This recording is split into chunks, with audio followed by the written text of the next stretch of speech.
What is going on, guys? As most of you already know, my name is Chad, and today I'm going to talk a little bit about the MK14. If you guys want me to do other weapons, I can totally continue this series. I've just had a lot of questions about this gun in particular, about certain, attachments, certain proficiencies, what perks to use, stuff like that. So I figured I'd talk about it, get all that stuff out of the way, help you guys out a little bit. But like I said, if you enjoy it, if you want to see another weapon done, let me know.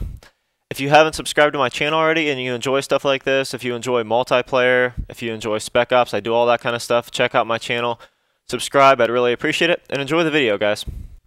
Alright guys, so first up is the rapid fire attachment. I'll be honest, I didn't expect to see this on a semi-automatic because generally in Call of Duty, they don't really fire rate cap the weapons, at least not enough to be noticeable. But to accommodate the rapid fire attachment, that's what they did with this weapon. And you can tell there's a huge difference between how fast you can shoot it with and without the rapid fire. Now my recommendation is I would use a silencer and a red dot on this weapon. You don't necessarily need rapid fire. You can put enough bullets on target fast enough to kill the enemy. Using this weapon, you shouldn't be right up in their face anyways. This is a weapon that you use to play slow with, that you use to pick people off at medium to long range, and it really shines at those ranges. But like I said, you shouldn't be spraying people down with it anyways. But needless to say, I did do a test on the rapid fire so you guys can see the difference that it does make, because you can tell it from emptying an entire clip. It's actually about 2.5 seconds different from with rapid fire and without. And this is all me shooting. I don't have a modded controller. It probably would have been more scientific to use a modded controller, but none of us have them, at least you shouldn't have one. So actually testing it with your trigger finger probably makes more sense anyways. So anyways, guys, I will shut up. I'll let you guys listen to these two videos. The first one is with rapid fire and the second is without it, and then we will talk a little bit more about it.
Alright guys, so you can see there's a clear difference between the two weapons. Obviously the first one with the blue tiger camo was the one without rapid fire. The one with auto camo was with rapid fire. And I shot the deagles at the end just so you could see how the bullets are coming out consistently with that gun, because the fire rate cap is a lot higher on that gun, or there may not be one. Either way, I can't reach it. So you can see how the bullets are coming out really consistently. In the MK14, they don't come out quite as consistently because I'm hitting the trigger too fast. I'm hitting the fire rate cap, and it's not registering as a trigger pull, so the bullet's not coming out. I think it's their way to kind of combat modded controllers. So anyways, I got one more clip with these guns being shot side by side so you can see how much faster the one with rapid fire finishes. So let's take a look at that. We'll discuss it a little bit, and then we will move on to the actual range of the weapon and how the suppressor affects it.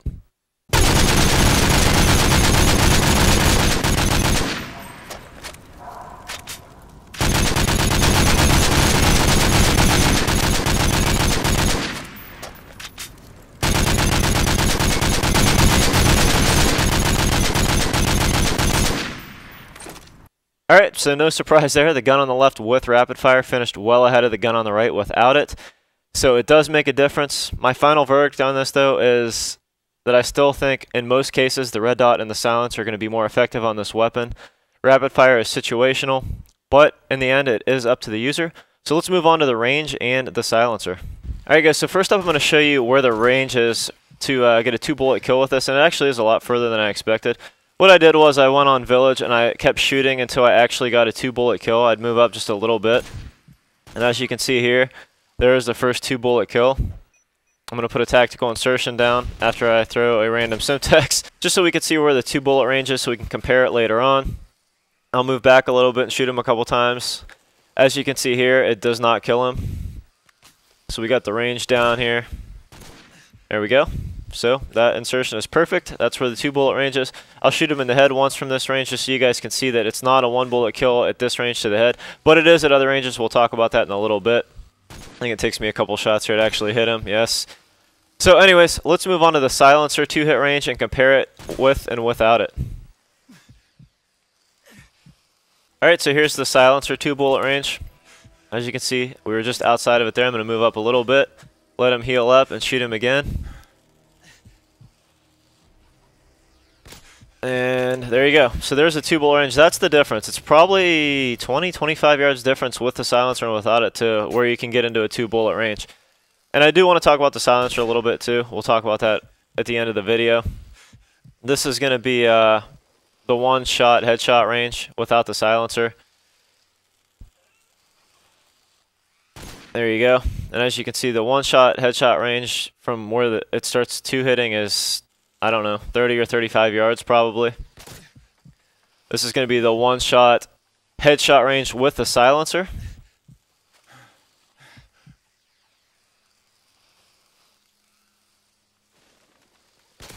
There's that. And as you can see from where it 1-shots with the silencer, it's not quite as far. Maybe, what, 5 or 6 yards? Not nearly as big of a drop-off. So let's talk a little bit about the suppressors really quick and how it affects a gun's damage. A lot of people are under the impression that when you add a suppressor to a weapon, it decreases the weapon's damage, and that's false. Take the MK14, for instance. The damage on that is 75-45, which means that at close range it does 75 damage, and it gradually drops off to 45. It doesn't just magically go from 75 to 45. It goes from 75, 74, 73, all the way down until it hits 45. The further you are away from the target.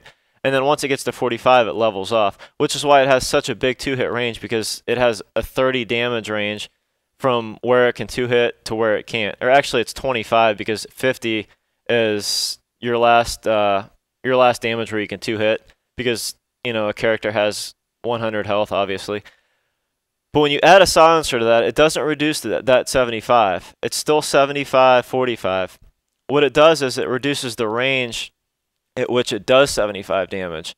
So say it may do 75 damage at 30 yards. Now it's only going to do 75 damage at 20 yards, and it's going to reduce from there. So the further back you go, the damage is going to start reducing. So if you look at it as maybe at 50 yards it does 60 damage. With a silencer at 50 yards, it may only do 45. But it's not actually reducing the damage of the weapon. It's reducing the damage at that range, if that makes sense. So anyways, guys, this video has been long enough. We're going to wrap it up now. I hope you enjoyed it. Like I said, if there's a weapon that you want to see, I'll be more than glad to put in the time to figure it out. And as always, guys, I appreciate all the support. I will catch you all later. Peace.